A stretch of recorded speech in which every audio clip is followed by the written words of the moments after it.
اب یہ تھوڑے سے چند مسائل ہیں قربانی سے متعلق، وہ ذرا سے سمجھ لینے کی ضرورت ہے، کیونکہ اس میں غلط فہمیاں طرح طرح کی پائی جاتی ہیں، تو ذرا مختصراً وہ بھی عرض کر دوں۔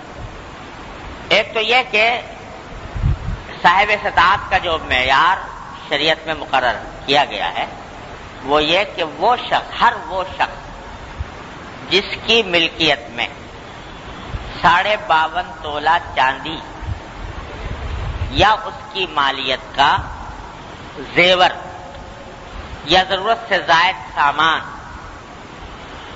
ہو تو وہ قربانی کے لحاظ سے صاحب استطاعت میں شمار ہے۔ یہ ہے صاحب استطاعت کا مطلب۔ ایک بات تو یہ سمجھنے کی، دوسری بات سمجھنے کی یہ ہے کہ ہمارے معاشرے میں بہت کثرت سے یہ غلط فہمی پائی جاتی ہے، اور قربانی کے دنوں میں بہت لوگ اس غلط فہمی میں مبتلا نظر آتے ہیں۔ ان کے سوالات سے اندازہ ہوتا ہے، یوں سمجھتے ہیں کہ باپ نے کر لیا تو بس بیٹے کی طرف سے بھی ہو گئی، اور شوہر نے کر لی تو بیوی کی طرف سے بھی ہو گئی۔ یہ بڑی زبردست غلطی ہے، غلط فہمی ہے۔ دیکھو، جس طرح باپ کے نماز پڑھنے سے بیٹے کی نماز ادا نہیں ہوتی، یا ہوتی ہے کہ بس باپ پڑھ لے تو بس بیٹے کی چھٹی، یا شوہر کی نماز پڑھ لینے سے بیوی کی نماز ادا نہیں ہوتی۔ ہر ایک کے ذمے اس کی عبادت الگ واجب ہے۔ زکوٰۃ باپ کے ادا کرنے سے بیٹے کی ادا ہوتی، شوہر کے ادا کرنے سے بیوی کی ادا نہیں ہوتی۔ تو اس واسطے یہ قربانی کی عبادت بھی ایسی ہے کہ ہر ایک انسان پر اپنی الگ الگ فرض ہے۔ اگر شوہر بھی صاحب استطاعت ہے اور بیوی بھی صاحب استطاعت ہے تو شوہر پر الگ واجب ہوگی اور بیوی پر الگ ہوگی۔ باپ بھی صاحب استطاعت ہے اور بالغ بیٹا بھی صاحب استطاعت ہے، تو یعنی اس کی ملکیت میں بھی اتنا ہے تو اس پر بھی الگ ہوگی، اس پر بھی الگ ہوگی، ایک سے دوسرے کی ادا نہیں ہوگی۔ آج ایک صاحب ٹیلی فون پہ پوچھ رہے تھے کہ صاحب وہ ہم تو میاں بیوی کا اپنا آپس میں مشترک کھاتا ہے، تو لہذا ہم ایک قربانی کر لیں، دونوں کی طرف سے ادا ہو جائے گی کہ نہیں ہو جائے گی؟ تو یہ بالکل غلط خیال ہے۔ ہر ایک اپنی فرائض کا خود ذمہ دار ہے، وہ باپ ہو یا بیٹا ہو، شوہر ہو یا بیوی ہو، ہر ایک کو اپنی ادا کرنی ہے۔ ایک دوسری غلط فہمی یہ بعض لوگوں میں پھیلا دی گئی ہے کہ ارے بھائی قربانی تو کیا کریں، قربانی کی برابر رقم کا صدقہ کرنے تو زیادہ اچھا، غریب کو فائدہ ہو جائے گا۔ بعض لوگ یہ کہتے ہیں کہ صدقہ کر دو، بجائے اس کے کہ 2000 روپے کا حصہ لو گائے میں، اس سے بہتر ہے کہ 2000 روپے کسی غریب کے ہاتھ پہ رکھ دو، صدقہ کر دو۔ یہ بھی بڑی زبردست غلط فہمی ہے۔ ارے بھائی ہر ایک عبادت الگ الگ ہے، قربانی صدقہ کرنے سے ادا نہیں ہوتی۔ قربانی کی عبادت الگ ہے، صدقے کا ثواب الگ ہے۔ صدقہ اگر دینا ہے تو الگ دو، لیکن قربانی کی عبادت صدقہ دینے سے ادا نہیں ہوتی۔ تیسری غلط فہمی، ایک غلط فہمی لوگوں میں یہ ہے، بعض لوگوں میں، کہ صاحب وہ قربانی جو ہے وہ جب تک کسی بڑے کی طرف سے نہ کی جائے تو چھوٹا نہیں کر سکتا۔ بہت لوگ یہ سمجھتے ہیں، ایک صاحب ملے تو وہ کہنے لگے جی میں ساری عمر ایسا کرتا رہا تو حضور اقدس صلی اللہ علیہ وسلم کی طرف سے قربانی کرتا رہا، اپنی کی نہیں، حضور اقدس صلی اللہ علیہ وسلم کی طرف سے قربانی کرتا رہا اور اپنی کی۔ ایک صاحب ایسے ملے کہ جو کہتے ہیں کہ میں اپنے والد کی طرف سے کرتا ہوں، خود نہیں کرتا۔ ارے بھائی پہلا تو کام یہ ہے کہ آدمی کے ذمے قربانی واجب ہے، اپنی طرف سے وہ واجب ادا کرے۔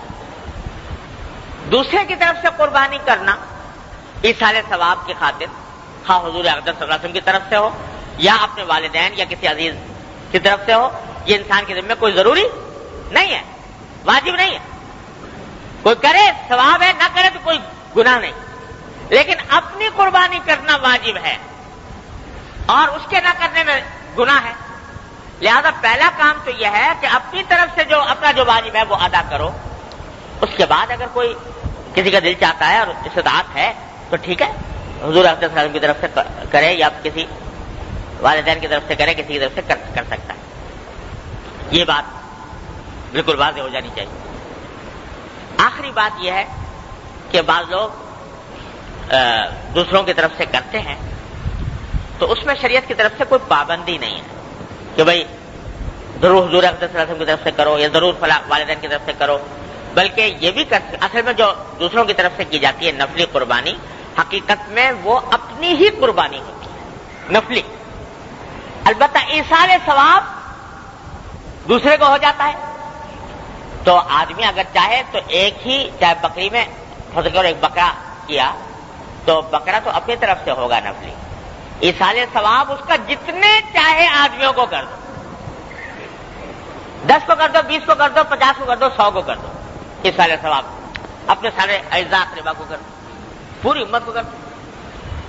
حضور اقدس صلی اللہ علیہ وسلم نے ایک بکرا قربان فرمایا، دو مینڈے قربان فرمایا. ایک فرمایا کہ یہ ایک میری طرف سے ہے اور ایک میری امت کے ان لوگوں کی طرف سے ہے جنہوں نے قربانی نہیں کی، ان کی طرف سے قربانی. ساری امت کے لوگ حضور اقدس صلی اللہ علیہ وسلم کر گئے، ساری امت کی طرف سے. تو یہ بھی کلام ہوا ہے کہ بھائی جب کوئی شخص کسی کو ثواب پہنچائے قربانی کر کے تو کیا بٹ کے ملے گا یا پورا پورا ملے گا؟ بعض کہتے ہیں بھائی بٹ کے ملنا چاہیے اس واسطے کہ ایک عبادت ہے تو سب کو اس کا حصہ ملے گا.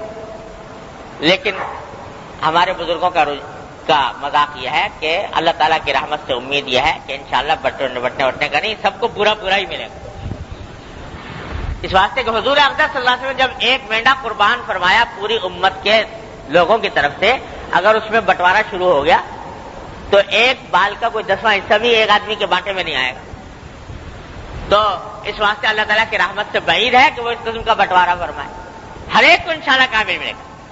اس واسطے ایک اگر قربانی کی ہے نفلی تو اس میں جتنے بھی چاہے لوگوں کو ایصال ثواب کر سکتے ہیں. نفلی میں فریضہ جو ہے اپنا ذمہ جو واجب ہے وہ اپنی طرف سے واجب ادا کرنا چاہیے، اس میں پھر کسی کا شرکت نہیں.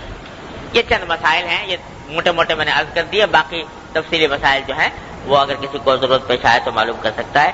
بہرحال اس طریقے پر اللہ تبارک و تعالیٰ اپنی رحمت سے ہم سب کو اب صدق کے ساتھ، اخلاص کے ساتھ، اتباع سنت کی نیت سے اور اپنے تقرب کی خاطر یہ قربانی کی عبادت کو انجام دینے کی توفیق عطا فرمائے.